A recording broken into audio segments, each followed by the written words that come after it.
Are you dreading your next home repair? Don't. Crew Pros is your one-call solution for everything your home needs. Whether it's heating and air, plumbing, complete roof replacement, whole home generators, and electrical repairs. Our professionals get the job done right. Crew Pros is your single source for high-quality home services at affordable prices. For everything your home needs, Crew Pros. Remodel, repair, replace. Memphis. Nothing but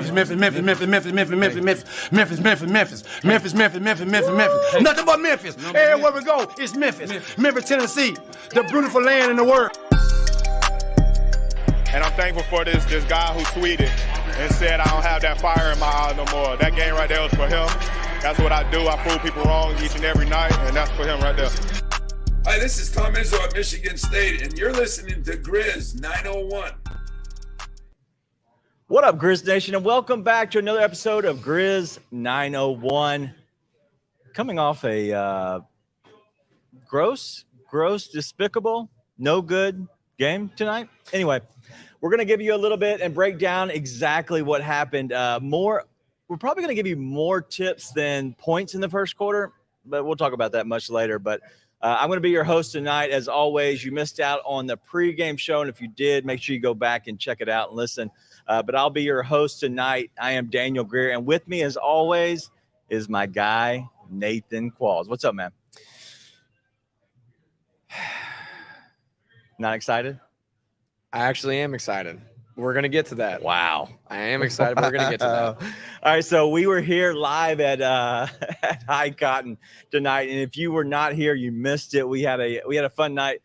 It started off ugly, but we bounced back, and the Grizzlies bounced back. Even though they did take the loss, we're going to give you a little bit of why to have a little bit of a silver lining, as Nathan says. And so we're going to give you that later into the show.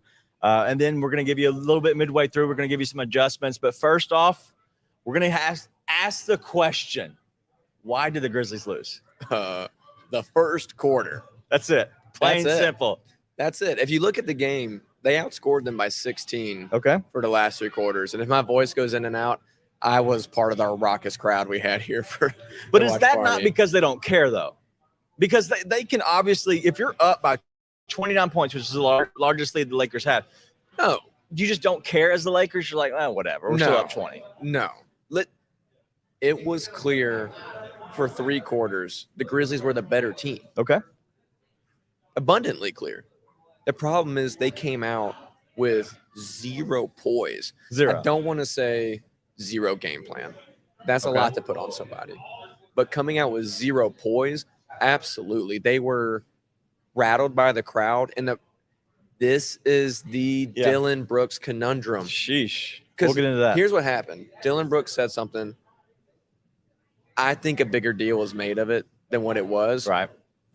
I think the Grizzlies came out trying with that in their mind more than the Lakers. Like to prove and back up their guy. Like, hey, we want to poke the bear, and we're going to actually answer it. As soon as it wasn't working, they just crumbled. Okay. I mean, and if you look at it, 9 points in a quarter, Daniel, with John Morant, Desmond Bane, Jaren Jackson Jr. starting on your team.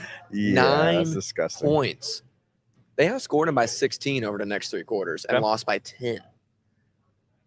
Wow. It's one quarter. And that's going to tie into our silver lining later. Yeah. But at the end of the day, you can't come out as a team that unprepared for a game in a hostile environment after you know it's going to be a hostile environment. It was a debacle. Right. It was a debacle of a first quarter. So the Lakers shot 25% from three tonight. Okay. They went 7 of 28. Not a good game out of them at all on that end. The Grizzlies ended up shooting 33%, 13 of 39, 37% for the game. The Lakers shooting 45% from two. Do you remember what my prediction was for the game? Do you remember? No, I don't remember. It's been a long I had night. the Grizzlies winning 113 to 111. Wow. So they needed to score 12 more points. They need to score 12 more points. 3 Desmond Bane You and me were threes? talking throughout the game. 4. You and me were talking throughout the game. Desmond Bane and Tyus Jones missed a combined 9 threes. A lot of open threes in there, enough that I think we could confidently say they would make 4 of them most days. Okay. 4 more threes is 12 more points. What does 12 more points give them? Hold on, carry the 1, 2. That's 113. If the Grizzlies perform to the ability that there's no reason they shouldn't perform to, not only do they win this game, I look like a genius. Well, unfortunately, you don't look like a genius, and we all agree here locally. The place is going absolutely nuts right now. You can't hear it. It's the microphones are muting everybody. Yeah. Everyone really wanted to be here with us at midnight to see the ball drop.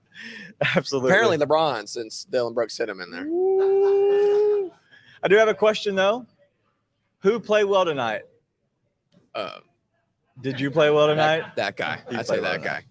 45 points for Ja Morant, 13 assists and 9 rebounds. Ja's first game back. He's now 0-2 personally into the series. Is he to blame at all for the offensive woes? Because 45 points. That is.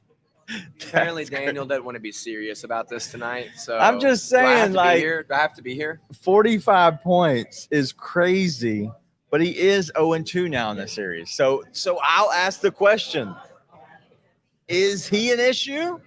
He went 6 of 10 from 3-point land tonight. I'm going to read you some numbers. All right, I like numbers. Santi Aldama, 2 for 7, 2 for 4. I'm not going to put this on Santi at all. Okay, that's not what I'm doing. David Roddy, 1 for 4, 0 for 3. Tyus Jones, sheesh, 0 for 7, 0 for 5. And if you were watching tonight, if anyone at home was watching tonight, that 0 for 5 was not a close 0 for 5. Yeah. Not a single one of those shots looked like it was falling from 3. Yeah. And the floater was off. It was just a terrible night from him. Luke Kennard, 2 for 4, 0 for 1. My problem there isn't the 2 or the 0. It's the 4 and the 1. We'll probably talk about that later. Yeah. Desmond Bain, 7 for 14, 3 for 7. Jaren Jackson Jr., 4 for 12, 1 for 3. And then the biggest problem of the night, Dylan Brooks, 3 for 13, 1 for 5 in 19 minutes. Wow. All right. So he shot half of what Josh shot in the game by only playing, obviously, less than half minutes. He literally played 14 less minutes than Desmond Bain, and Desmond Bain shot 1 more total shot than Dylan Brooks. And this is where that is absolutely, that can't happen. You and I have talked about this before. Length. Be careful what you say. I don't know what you're saying. Personally, we've talked about this a lot personally. We've talked about it on the show a few times. Not good. Let it fly. We are both okay with let it fly. We can't do let it fly if Dylan Brooks is taking 8 shots and hasn't made a single one of them. You have to change your mentality. You can't do it. And listen, the let it fly has worked. Let it fly has worked. No, I'm on one right now. I just want to ask a question. Are we talking about the sports bar or not? Oh, shout out Mike Miller. Let it fly. There's a perfect ad spot for you here, Mike Miller. And so is there for you, Blanton's. There's a chance this might be Blanton's. You could be a sponsor for this show at Blanton's Bourbon. You will get a tweet after this. But I hate when you do that to me. I was on one. You can't do that. And there has to be a connect with this team where you exit development mode and you enter win mode. And you enter playoff mode, you enter contend mode. And contend mode is not Dylan Brooks taking every open shot he has. Right. It's not a David Roddy corner 3 with 16 seconds left on a shot clock. It is not a Santi Aldama contested 3. It is a Ja Morant, Desmond Bain, Jaren Jackson, Luke Kennard shot. And if you get late in the shot clock, then you guys take the shot. If you get in the natural flow of the offense, you take the shot. I don't know. I don't know how you do it, but here's what I saw tonight. And this is what I'm going to tie it with the bow. Listen, you're going. I'm going to let you go. I'm going to tie it up with the bow. Be careful. You're terrible at tying bows. I got clumsy hands. What I saw in the first quarter, I think you and I agree. Do we all agree? Everyone here, the first quarter was the debacle of the game. Yes? The Lakers had LeBron James and Anthony Davis take shots, or they were getting it to guys who are made to make shots from those spots because they swarmed Anthony Davis or LeBron James.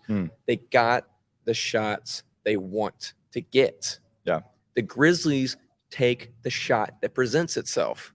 Correct. Which cannot happen. Which is in the end of the day, it is the game plan of the Lakers. Yes. They're saying, hey, we want to force Dylan to shoot. Yes. And that is what happened. And this is not a overall condemnation of the Grizzlies, an overall condemnation of Taylor Jenkins, an overall condemnation of even Dylan Brooks. Right. What it is a statement of what has become a pretty obvious fact. Yeah.